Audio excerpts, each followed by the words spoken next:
नमस्कार। उम्मीद है आप लोग स्वस्थ और आनंद होंगे। राहुल गांधी अमेठी छोड़ रायबरेली जा चुके हैं। उसको लेकर के तरह तरह का छिछालेदर मचा हुआ है। भारतीय जनता पार्टी के लोग तरह तरह की बातें कर रहे हैं जो कहीं से भी शोभनीय नहीं, लेकिन बहरहाल उसकी चिंता नहीं। भारतीय जनता पार्टी के लोग शोभनीय बातें करने के लिए बने ही नहीं हैं। वो जब से भारतीय जनता पार्टी बनी है, जनसंघ के ज़माने से वो लोग ऐसे ही बेहुदा किस्म की बातें करते हैं। बहरहाल संसार है, अपने हिसाब से चलता है। अब इस बात को आगे बढ़ाने के पहले मैं बात दूसरी जगह से थोड़ा शुरू करूँगा। ये बड़ा मशहूर किस्सा हो सकता है, आप में से बहुत से लोगों ने सुना होगा। संसद के शुरुआती दिन थे। अटल बिहारी वाजपेयी नए नए संसद चुने गए थे। पहली बार वो संसद पहुंचने के लिए हार गए थे। दूसरी बार 3 जगह से एक साथ लड़े थे, तो उसमें से एक जगह सांसद बन गए थे और उसी संसद में वो थे। पंडित जवाहरलाल नेहरू प्राइम मिनिस्टर थे, जाहिर से, जैसा कि सभी जानते हैं। तो कोई विदेशी डिग्नेटरी आया था, तो उसके साथ वो ऐसे उसको दिखा रहे थे, तो अटल बिहारी वही खड़े हुए थे। तो उन्होंने उससे कहा कि देखो, ये हमारे नए नए सांसद हैं, अच्छे वक्ता हैं, हो सकता है किसी दिन प्रधानमंत्री भी बन जाएं। ये एक मशहूर किस्सा है। अब अगर जवाहरलाल नेहरू मोदी जी की मानसिकता और मोदी जी की भाषा के आदमी रहे होते, और मैंने मोदी जैसी मानसिकता और मोदी जैसी भाषा इस्तेमाल करने वाले हो रहे होते जवाहरलाल नेहरू, तो वो उससे कहते कि देखो, ये हमारी विरोधी पार्टी का नया नया मेंबर ऑफ पार्लियामेंट है, मेरी पूरी कोशिश होगी कि मैं इसका पॉलिटिकल करियर तबाह कर दूँ और इसको जेल में डाल दूँ। ये ऐसे कहा होता। लेकिन बहरहाल जवाहरलाल नेहरू थे, मोदी थे। मोदी जैसे लोग अगर जवाहरलाल नेहरू बराबर खड़े होने लगे तो क्या बात है। वो केवल जवाहरलाल नेहरू को गाली दे के सूरज को दिया दिखा सकते हैं, या सूरज के ऊपर थूकने की कोशिश कर सकते हैं, जो आखिरकार लौट के उन्हीं के ऊपर गिरेगा। बहरहाल अब बात वहाँ से शुरू करते हैं जो अभी उन्होंने ये सब शुरू बातें की। इसमें कोई शक नहीं है कि जैसी सूचनाएं आ रही हैं कि जहाँ जैसे जैसे मतदान बढ़ रहा है, वैसे वैसे लोग बता रहे हैं कि मोदी जी का जो 400 पार वाला नारा है वो गड़बड़ा रहा है। 200 पार हो जाए तो भी बड़ी बात है। हालांकि उसके साथ ही साथ एक बात और भी कही जा रही है कि चुनाव आयोग जो है वो भी अपनी 420 कर रहा है। जैसे अभी तक उन्होंने इतने दिन हो गए, अभी तक चुनाव के आंकड़े ही पूरे नहीं दिए हैं, प्रतिशत दे रहे हैं और नंबर नहीं दिए। ये सब सारी बातें चुनाव आयोग, जाहिर सी बात है, दुनिया जान रही इस समय कि मोदी जी के इशारे पर चल रहा है। वो निश्चित रूप से कुछ खेल कर रहा होगा, वो तो परिणाम आने पर पता चलेगा। अब राहुल गांधी जो थे, वो जाहिर सी बात है, अब किन्हीं वजहों से, जो भी उनकी अपनी स्ट्रेटजी रही हो, उन्होंने अमेठी छोड़ दिया और रायबरेली जाके चुनाव लड़ने लगे।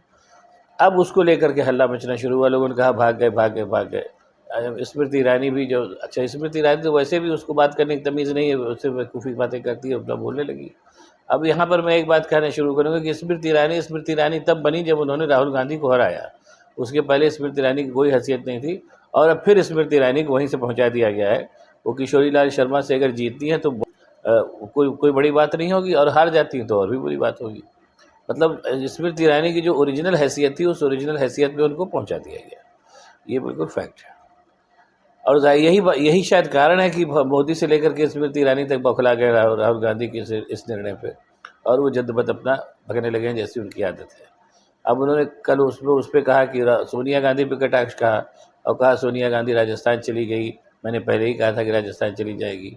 तो मोदी जी देर सवेरा भी कहीं ना कहीं चले ही जाएंगे, ये जान लीजिए, है ना। वो यहाँ हमेशा रहने के लिए नहीं आया है।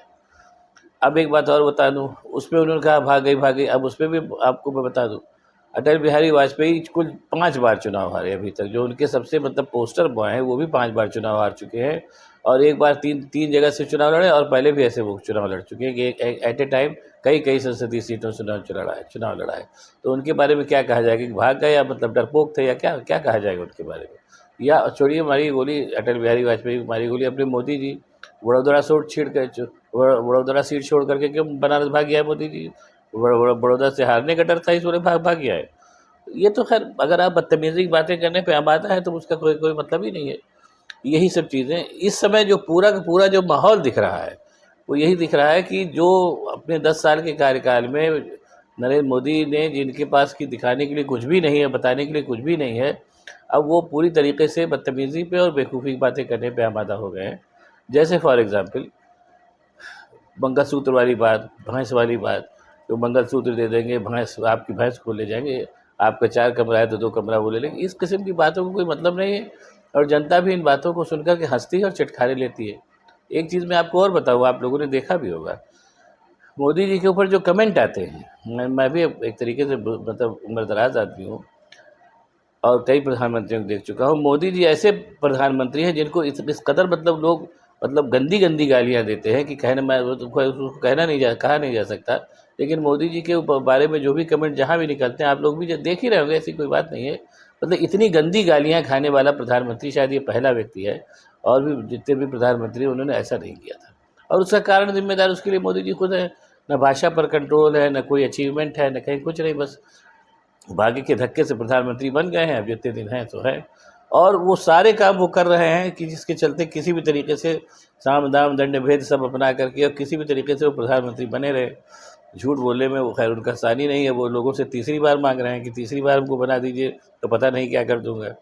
10 साल में पता नहीं उन्होंने क्या कर दिया। इतना मतलब ये हंसी वाली बात भी है कि 10 साल में उन्होंने पता नहीं क्या किया कि उनको खुद ही नहीं पता कि उसको क्या गिनावे लोगों को। इसीलिए वो मंगलसूत्र, भैंस और मकान और ये हिंदू मुसलमान सब कर रहे हैं। लेकिन उनकी जो खींच है वो इसलिए भी लगातार बढ़ती जा रही है कि ये सब जो पुराने जो आजमूदा नुस्खे थे, वो सारे के सारे आजमूदा नुस्खे जो काम नहीं कर रहे। हिंदू मुसलमान काम नहीं कर रहा है, ये भैंस और क्या नाम मंगलसूत्र काम नहीं कर रहा है। इसके चलते उनकी खींच बढ़ती जा रही है। उस बढ़ती खींच के फलस्वरूप ही वो अनर्गल बयान दे रहे हैं और उनकी भाषा लगातार अभद्र से अभद्र होती जा रही। खैर, अभद्र भाषा कोई नई बात नहीं है। अभद्र भाषा के तो जनसंघ के ज़माने से भारतीय जनता पार्टी वाले निष्णात रहे हैं, ये फैक्ट है।